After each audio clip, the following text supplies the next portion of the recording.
Greetings, car fanatics. Today I'm going to be installing the optional 991 Sport spoiler on my 997. Now this is not a direct fit, however a member on Renless found that this actually fits pretty well and was able to fit it onto his car. So since then a lot of people have been doing it to their 997s.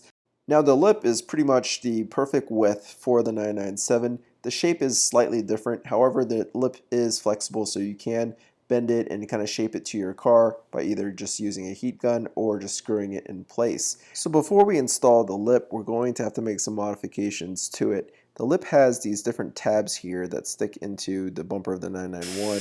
We need to sand the top part down and make it flush, that way it sits nice and flush with the original bumper.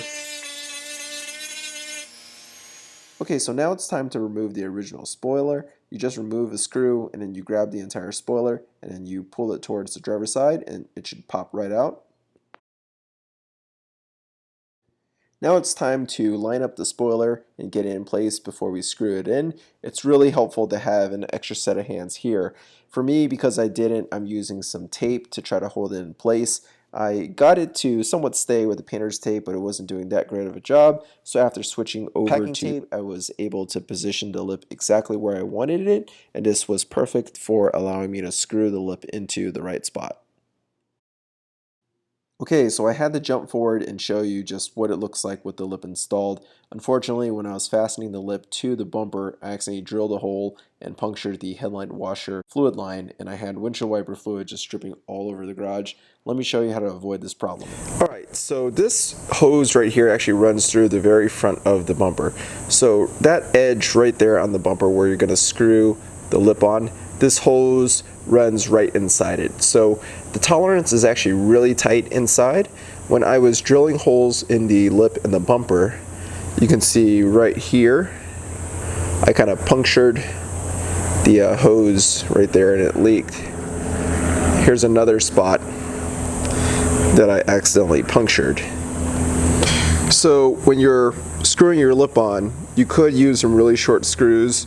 You still have to be very careful with this, and there are some slots under the bumper that you may be able to stick something in and kind of lift this up to avoid that, but you want to be really careful, and if you're going to screw it indirectly, use really short screws.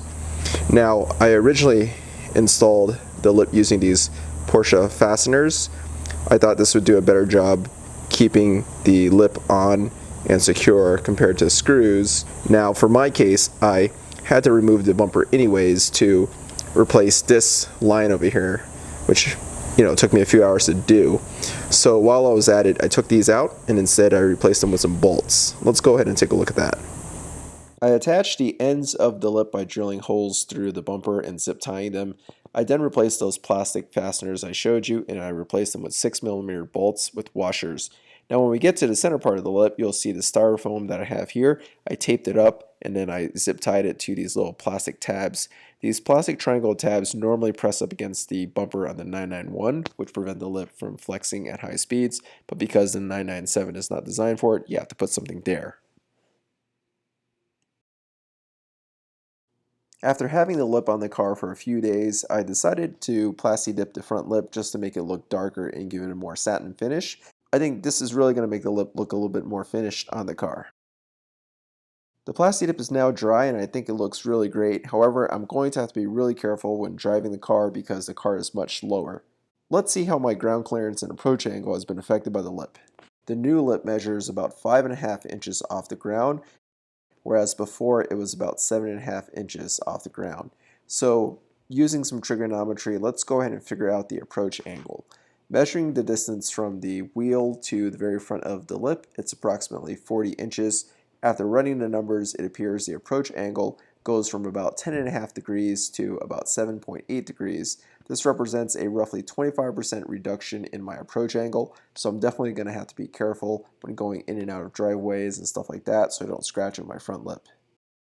Well, there you have it, car fanatics. I hope you enjoyed this video. Let me know in the comments below if you like the new look on the car. Thanks for watching, car fanatics. If you like this video, give it a thumbs up and subscribe to the channel. Leave any questions or comments below and take a look at the description if you want to find a link to the part.